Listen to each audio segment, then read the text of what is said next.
Está no ar o Informe Saúde, o programa que cuida da sua saúde com informação.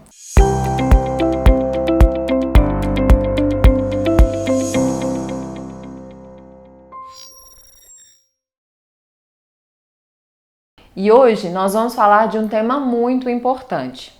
Segundo a Organização Mundial de Saúde, estima-se que 200 a 250 milhões de pessoas no mundo sofrem com algum tipo de alergia alimentar. No Brasil, 6% das crianças e 3,5% dos adultos sofrem com algum tipo de alergia alimentar. E para falar sobre esse assunto, nós estamos recebendo hoje com muito prazer a doutora Melina Moraes, que é nutricionista, atuando há 8 anos em nutrição clínica, pós-graduada em materno-infantil, fitoterapia e nutrição funcional. Seja muito bem-vinda, doutora. Muito obrigada, Arielle, pelo convite ao programa. É um prazer estar aqui. E hoje a gente vai conversar um pouquinho sobre as intolerâncias alimentares, que é um assunto que está tão em alto, né, tão presente dentro dos consultórios, e a relação que isso tem com outras doenças. Exatamente. A gente tem visto uma crescente muito grande de doenças aí e muitas coisas associadas a essas alergias, intolerâncias, sensibilidades alimentares. Exatamente, né? Isso tem acontecido bastante. Às vezes os pacientes até confundem alguns tipos, então é bom a gente esclarecer e o programa vai ser só sobre isso. É bem bacana para vocês entenderem direitinho as diferenças, dicas, e nós vamos abranger todo esse assunto. E para a gente começar, então, vamos tirando essas dúvidas? Vamos começar falando sobre as diferenças. O que é intolerância, o que é sensibilidade e o que é alergia? O que difere uma coisa da outra? Então vamos separar esses assuntos, né? A alergia alimentar, geralmente você nasce com esse problema, ou seja, é uma reação do nosso sistema imunológico, que é o nosso sistema de proteção, e aí você já nasce com esse problema. Então aparece na primeira infância, como Crohn, que é a deficiência, né? Você não faz digestão e absorção de glúten. Alergias alimentares como amendoim ou camarão, crustáceos, alergia à proteína do leite, e isso vem acompanhado de sintomas extremamente severos. Então, perda de peso, refluxo seguido de vômitos, desnutrição, porque o paciente não consegue absorver bem os nutrientes. Então, é uma condição que atrapalha até o crescimento das crianças. Na intolerância alimentar, você não digere bem o alimento, ou seja, você tem uma deficiência enzimática. Lá no nosso organismo, a gente tem deficiência, né, de enzimas digestivas, e isso pode acarretar em sintomas também, mas eles são mais leves. Então, você tem um desconforto gástrico, um refluxo, um abdômen mais distendido, então é menos severo. E na hipersensibilidade alimentar, são alimentos simples, às vezes cotidianos ali do dia a dia, e você tem sintomas mais leves, então aparece geralmente mais na idade adulta. Por exemplo, eu não sou alérgica e nem intolerante à lactose, nem proteína do leite, mas o exagero da lactose, ou seja, se eu ingiro esse alimento em maior quantidade, no final do dia eu gosto de usar muito esse termo com os pacientes, que a minha barriga fica parecendo escola de samba, então ela fica blá blá blá blá blá. Então, o exagero daquele alimento pode me dar algum desconforto. Não só de lactose ou excesso de... Quando eu falo assim, é excesso de glúten, mas às vezes de alimentos simples, por exemplo, como brócolis, alguns alimentos mais fermentativos, como brócolis, batata doce, couve-flor. Então, alimentos ali do dia a dia que pode causar algum desconforto, principalmente abdominal, dores de cabeça.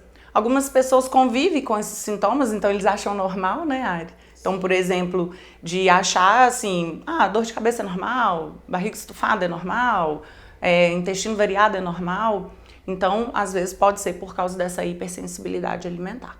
Então, os principais sintomas, os mais comuns, né, que a gente vê seriam esses: o estufamento, excesso de gases.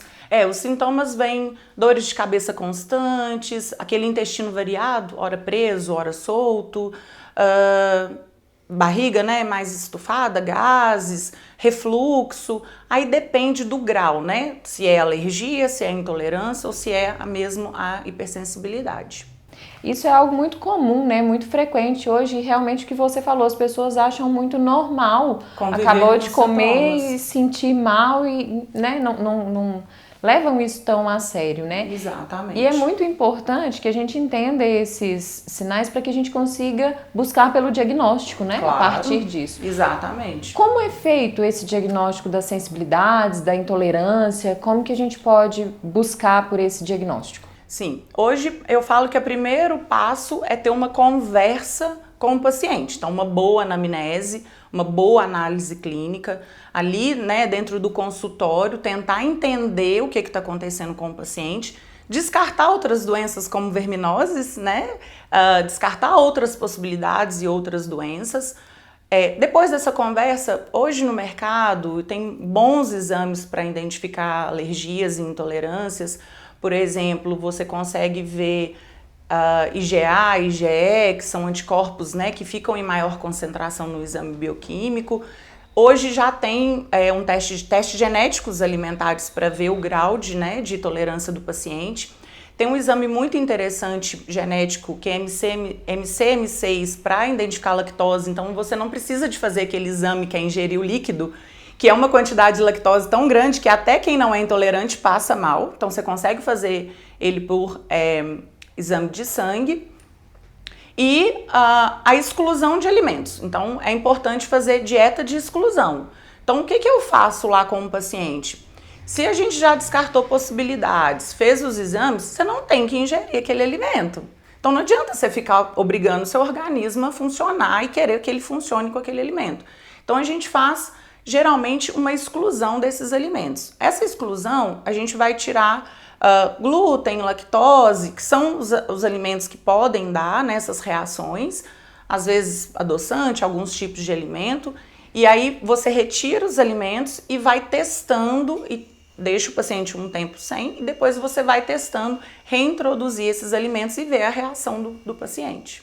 Então, se a gente fez um exame de sangue, por exemplo, fez um exame bioquímico e lá deu negativo, mas os sintomas todos levam pelo caminho da intolerância. E aí? A gente vai pelo exame bioquímico, a gente vai pelos sintomas, o que levar em consideração? Levar em consideração a análise clínica e os sintomas do paciente, porque a gente não trata papel, a gente trata o paciente como um todo. Então, se ele tem sintomas, é identificar qual alimento ou qual a rotina, o que está acontecendo tanto na parte digestiva, mastigação, a parte intestinal, o que está acontecendo ali para ele ter aqueles sintomas e a gente tratar esses sintomas de forma correta. Então, tirar os alimentos e reintroduzir sempre é o melhor caminho.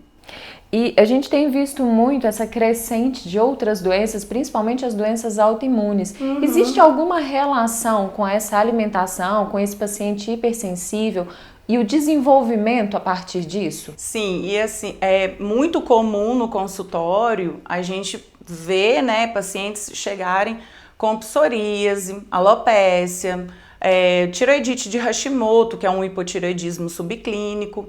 O que você nota? Aquele paciente, ele é sensível àquele alimento, ou ele é alérgico, ou ele é intolerante, e ele fica ao longo dos anos, isso a gente fala ao longo prazo, né? Ele fica ali insistindo em ingerir aquele alimento. Como ele ingere aquele alimento, o corpo começa a ter reações. Então, o intestino ele é extremamente sensível. Você manda alimentos que você não consegue digerir, aquele alimento chega de forma mais íntegra no intestino e ali aquela barreira intestinal ela não consegue trabalhar. Esse alimento, ele pode fazer com que vai ativar o nosso sistema imunológico. O que o sistema imunológico faz? Ele trabalha contra a gente mesmo. E aí as doenças autoimunes, eu falo que o corpo somatiza algo por dentro não está legal. Então, se não está bem por dentro, ele vai somatizar em algum tipo de doença. Então, a relação é super comum. Então, essas doenças inflamatórias, principalmente, como a psoríase, que você citou, mas também um lúpus, artrite reumatoide, todas essas podem ser desencadeadas através dessa questão alimentar. O nosso corpo está trabalhando contra a gente mesmo, porque você não está trabalhando também com ele de uma forma correta e que precise. Entendi. E a partir de todas essas informações, né, porque o principal receio das pessoas nossa, eu sou intolerante à lactose, eu vou comer o que agora? Né? Então, assim, meu mundo acabou. Quais estratégias alimentares aí a gente pode utilizar, né, para tentar minimizar esses desconfortos, para conseguir chegar no meio termo a respeito disso? Tem como chegar no meio termo? Eu falo que o paciente alérgico, ele vai ter que conviver com esse problema para o resto da vida. Então, ele tem que ter cuidado até com contaminação cruzada. Então, ele tem que andar com a medicação, né, sempre junto. Então, é importante ele não ingerir o alimento, porque ele vai ter sintomas graves, igual eu falei lá no começo. O paciente intolerante ou hipersensível, a gente consegue melhorar a qualidade de vida dele. Como? Fazendo dieta. Então, assim, hoje no mercado tem boas opções e a gente começa a tratar desde a parte da escolha do alimento, a gente trata a parte digestiva com enzimas digestivas, que é importante para facilitar, a gente trata a parte intestinal, né? Eu gosto muito de usar probióticos, por exemplo, né, para reequilibrar a flora intestinal, o paciente ter menos desconforto, ele tem uma melhora de qualidade de vida.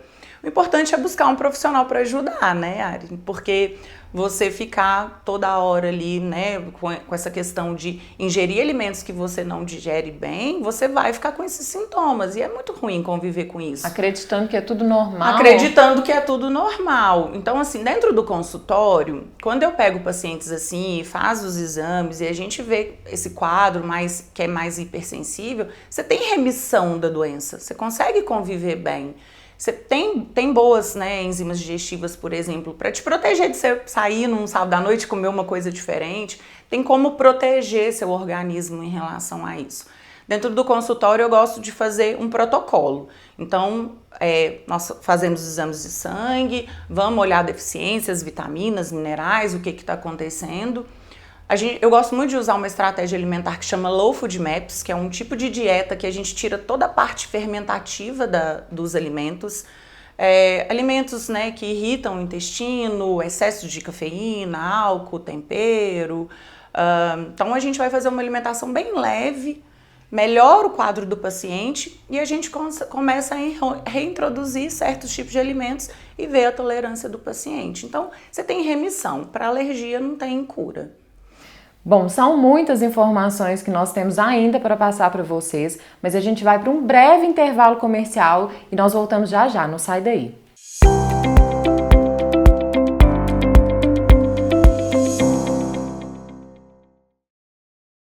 Você já conhece a central de agendamentos do Convênio Mais Saúde? Agendar suas consultas nunca foi tão fácil e rápido. Com apenas um contato, nossa equipe cuida de tudo para você. Solicite sua consulta, exame ou procedimento e os especialistas do Mais Saúde encontrarão o melhor para você, enviando todos os detalhes diretamente. Você receberá a confirmação completa com local, horário e valor, tudo para sua comodidade. Na hora da consulta, basta apresentar a guia de autorização. Simples, rápido e sem complicações. Convênio Mais Saúde, Central de Agendamentos. Agende, confirme e vá tranquilo. Entre em contato com o Mais Saúde agora mesmo. Sem tempo para acompanhar todas as notícias? Então o Boletim Informe é para você. Todos os dias, às 18 horas, no Instagram do Informe Centro-Oeste, você acompanha todas as principais notícias do dia de Formiga e região. Não perca tempo procurando informação. Acesse @Informe Centro-Oeste. O Boletim Informe traz tudo o que você precisa saber de forma rápida e objetiva. Então, já sabe. Todos os dias, às 18 horas, tem informação completa em 2 minutos. Boletim Informe é para você que não tem tempo a perder.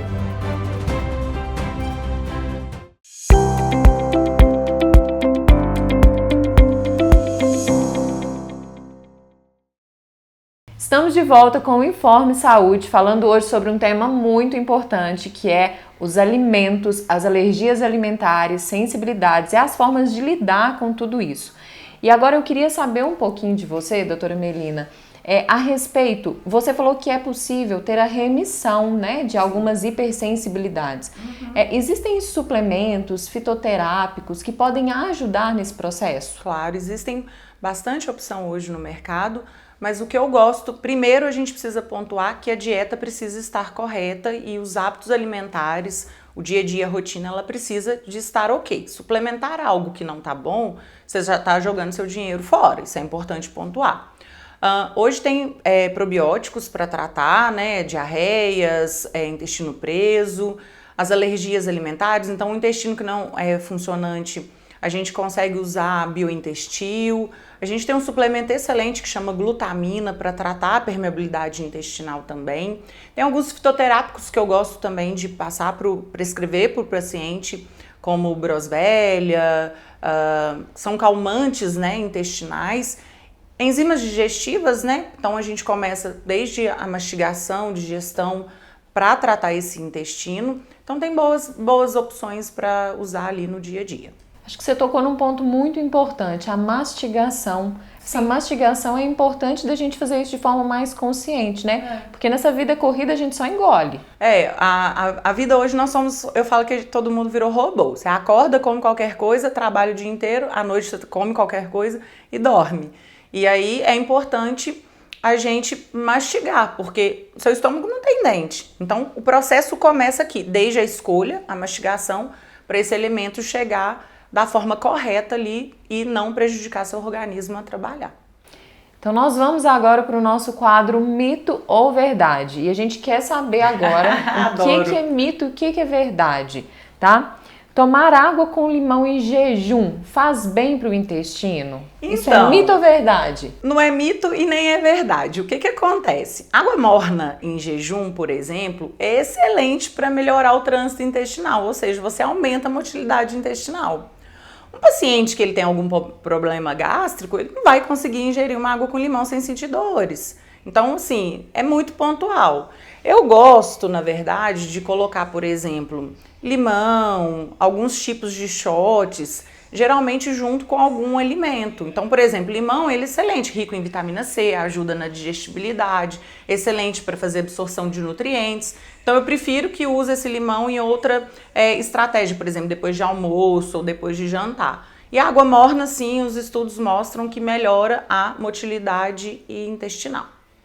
E probiótico é tudo igual? Não, probiótico não é tudo igual e as pessoas compram, né, sem saber para que serve. São cepas, são micro-organismos vivos para restabelecer, reequilibrar a sua flora intestinal. Só que essas cepas são específicas para cada caso. Então, por exemplo, tem para diabetes, tem para gestantes, tem para criança, tem para alergias, tem para, por exemplo, pacientes com intolerâncias, igual a gente falou, doenças de repetição como candidíase, infecção urinária. Então, cepas específicas para cada tipo. Por isso que é importante o acompanhamento de um profissional. Então, no caso dos probióticos, vamos falar um pouquinho mais a respeito disso. A gente não pode simplesmente ver um na prateleira e falar, vou levar porque é probiótico. Exatamente. Sem saber o que aquelas cepas fazem. Isso? Porque o que pode acontecer? Pode piorar seu quadro.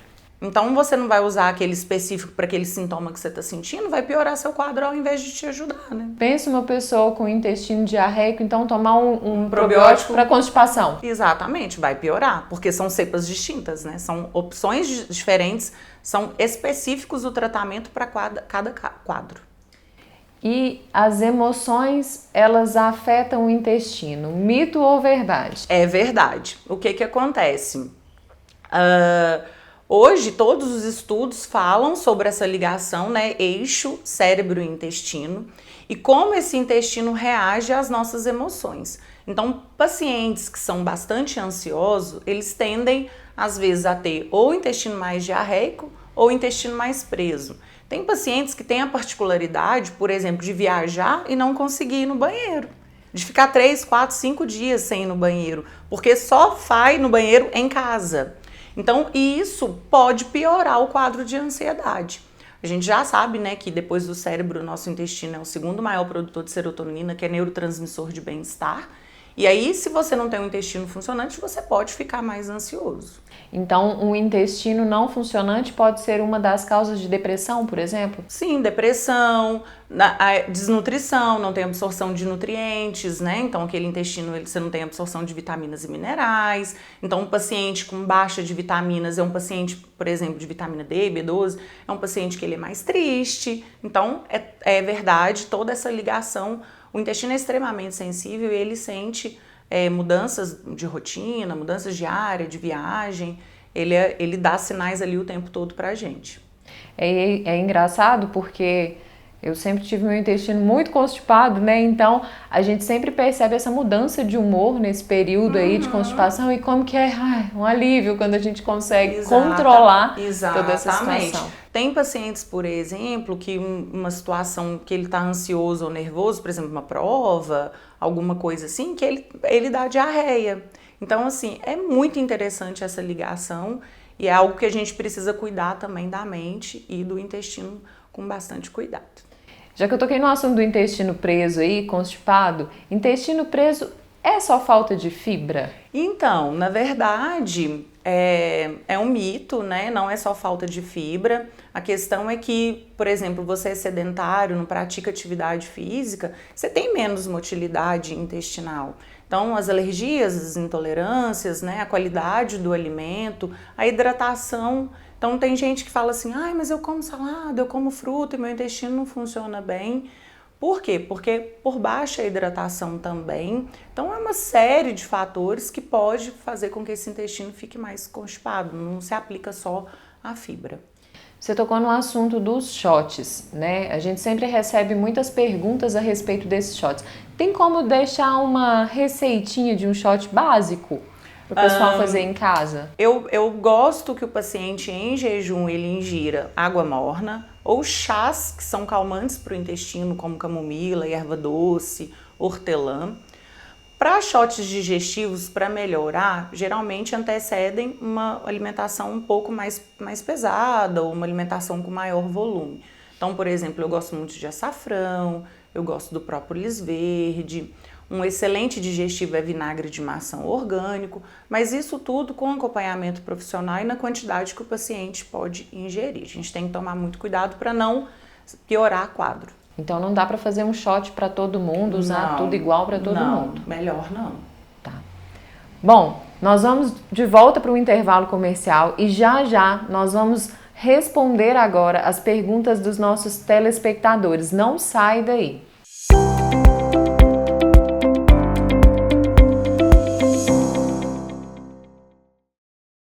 Cliente Mais Saúde, agora você pode pagar suas consultas com o saldo do FGTS. Isso mesmo, use o FGTS para suas consultas na rede Mais Saúde. Basta solicitar sua consulta. A equipe Mais Saúde agenda tudo para você. Simples, rápido e sem gastar seu dinheiro.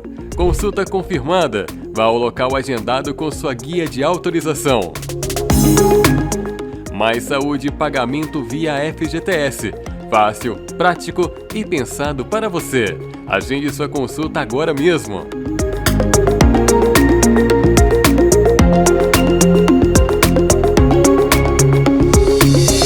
Se você gosta de ficar bem informado e quer sempre a notícia em primeira mão, então o portal Informe Centro-Oeste é para você. Notícias a tempo e hora com fatos de Formiga e região, com texto objetivo e com qualidade, além da transmissão diária do jornal Informe Notícias. Faça como milhares de pessoas. Acesse informecentroeste.com.br e deixe para trás o seu velho jeito de acessar notícias. Informe Centro-Oeste. Informação rápida, objetiva e de confiança.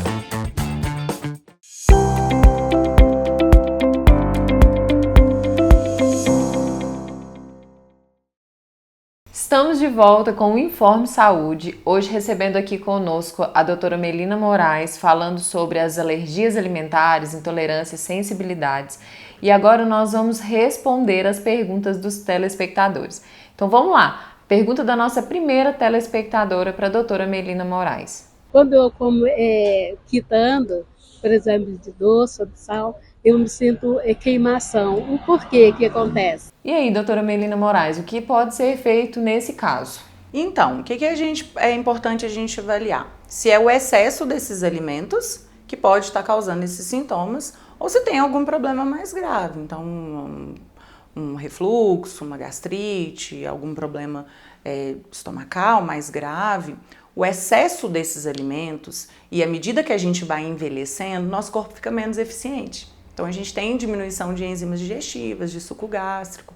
Então, ingerir esses alimentos ali, às vezes em grande volume, durante muito tempo e ao longo dos anos, pode causar algum desconforto.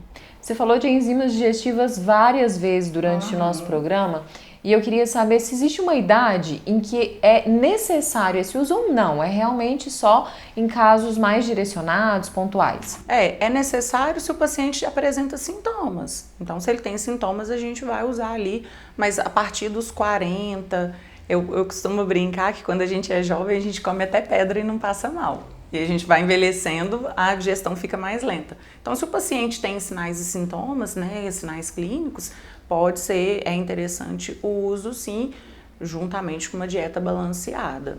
A questão de quem não tem vesícula também, sim, isso pode influenciar de alguma forma? Pode influenciar porque você não faz digestão de alimentos mais gordurosos, não faz boa absorção de vitaminas lipossolúveis igual vitamina D. Então, o paciente ele tem ali sintomas o tempo inteiro. Então, é importante ali ver a análise clínica para poder tratar. Então, agora a gente já sabe como observar o que pode estar causando esses sintomas aí. Exatamente. E agora a gente vai para a segunda pergunta. A Duda Lobato mandou uma mensagem, uma pergunta para a gente e a doutora Melina vai respondê-la agora. Oi, eu sou a Duda Lobato e a minha grande dúvida é a seguinte: o meu filho, quando era pequeno, ele tinha intolerância à lactose, quando ele era bebê. À medida que o tempo foi passando, essa intolerância não existia mais, então ele pôde comer qualquer coisa que era derivada do leite, pôde tomar o leite, comer queijos, que ele não tem dor abdominal, menos com o queijo cheddar. Quando ele come o cheddar, a dor abdominal continua. Por qual motivo? Sendo que os outros produtos, qualquer tipo de queijo, ele não tem essa intolerância, mas o cheddar ele tem. Bom, doutora Melina, e nesse caso, o que pode estar acontecendo? Então, geralmente na primeira infância, a gente precisaria saber se é mesmo uma intolerância ou se ele tinha algum processo alérgico. A verdade é que o nosso corpo cria resistência. Provavelmente ele foi uma criança que foi bem cuidada, né? Então, cuidado da flora intestinal, boa alimentação, e aí esse paciente tem menos sintomas. A questão do cheddar é porque é um alimento processado. Então, assim, é diferente de um alimento na forma íntegra ou um alimento na forma natural. E às vezes até o excesso, né, pode fazer com que a gente sinta mal. Então, por exemplo, cheddar é muito gorduroso, tem aditivos químicos, espessantes, para tornar o sabor e a cor, né, corantes. E às vezes são esses fatos, né, esses compostos do alimento que pode dar o desconforto para o paciente, né? Talvez não seja o queijo em si, mas não aquilo o queijo, que nem a lactose, nem a proteína do leite, que é a caseína, mas o produto químico, né, o que é acrescido naquele alimento para dar o sabor e a cor. Isso não é só para queijos, né? Tem outros alimentos também, geralmente comida de pacote, alimentos industrializados que causam desconforto e a gente acha que é só lactose ou que é só uma intolerância mesmo. Existe algum queijo no mercado que não tenha lactose ou que tenha menos lactose, que possa ser consumido? Estou fazendo essa pergunta para mim, tá? Que possa ser consumida por uma intolerante? Tem muita coisa boa no mercado. Então, hoje tem queijo sem lactose. Uma coisa que eu coloco muito na dieta dos pacientes é queijo de búfala, porque ele não tem nem a proteína do leite, nem a lactose. Então, você não tem, desde que não tenha contaminação cruzada, seja um produto bom. Então, ele é interessantíssimo para usar. É muito difícil a gente que é mineiro ficar sem comer queijo. Mas tem boas opções e tem as opções vegetarianas, veganas, por exemplo.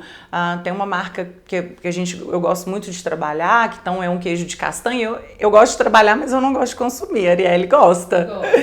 Então tem requeijão de castanha, tem queijos. Então hoje no mercado tem boas opções naturais, sem aditivos químicos, sem corantes, que dá para encaixar na dieta do paciente e ele sentir ali um pouco, né, não ficar sem comer porque gosta e sem causar nenhum desconforto.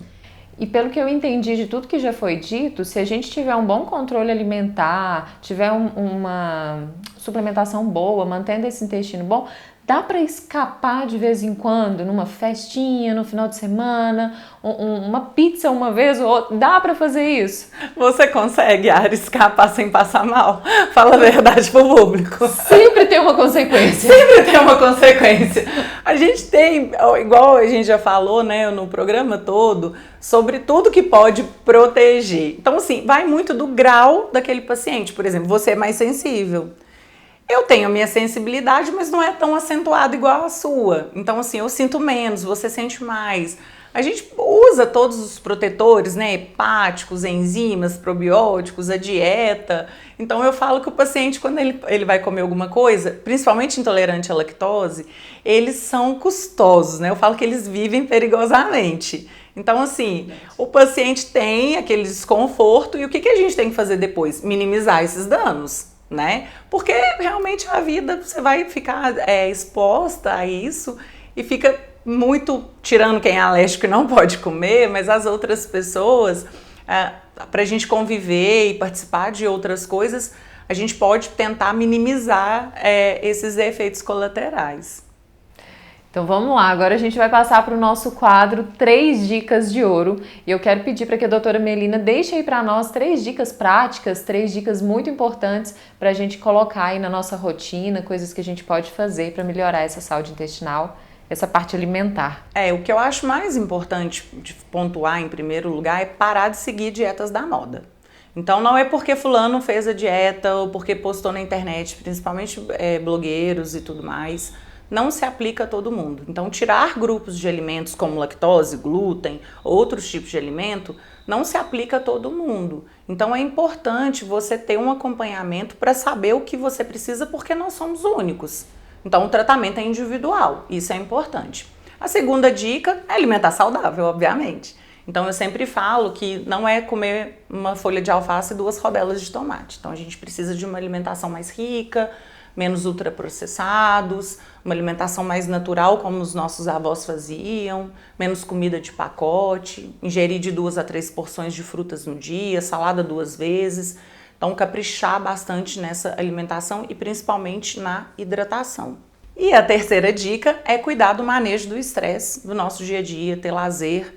Então, igual a gente falou antes, nós não somos robôs. A gente precisa ter autocuidado, amor próprio, a gente precisa tirar um tempo para cuidar, para fazer atividade física, para cuidar do sono, para ter momentos em família, né, Ari? Então isso é importante para você ter uma saúde bacana. Tem um nutricionista para chamar de seu. Também, né? E eu, lógico. Bom, agora nós vamos para o Saúde em 1 minuto, resumindo tudo isso que foi dito aqui hoje. Todas as questões de alergias, a diferença entre alergias, sensibilidade, intolerâncias, né? Como que isso funciona, quais são os principais sintomas, não normalizar esses sinais, sintomas, o quanto é importante ter um bom diagnóstico, ter um bom acompanhamento e que tudo isso seja feito dentro de um processo conjunto, né? De uma alimentação saudável, de uma suplementação adequada, de bons hábitos de vida, que tudo seja feito encaixado um no outro, acompanhado de um bom profissional que vai te ajudar, não seguindo dietas da moda. Exatamente. Né? Cuidado com os alimentos, fazer uma alimentação de forma consciente, se hidratar, não escolher qualquer probiótico na prateleira. Então são muitos os assuntos que foram abordados, acredito que tenha sido extremamente enriquecedor. Espero que vocês possam agregar muito conhecimento, né, com tudo que foi dito aqui hoje. Eu quero agradecer muito a presença da doutora Melina, obrigada por estar aqui com a gente, por dividir e compartilhar um pouquinho aí do seu conhecimento, de tudo isso que foi dito aqui hoje. Eu que agradeço o convite, foi um prazer participar. Fico muito feliz de levar a nutrição de uma forma clara para cada para cada paciente, para cada pessoa que está ouvindo a gente. E me chama mais vezes, por favor. A casa é sua, volte sempre que quiser, sempre um muito prazer. Muito obrigada, gente, aqui. foi um prazer. Obrigada, Ari. Bom, nós ficamos por aqui. Muito obrigado pela sua audiência, pela presença, por estar aqui conosco e até o próximo programa.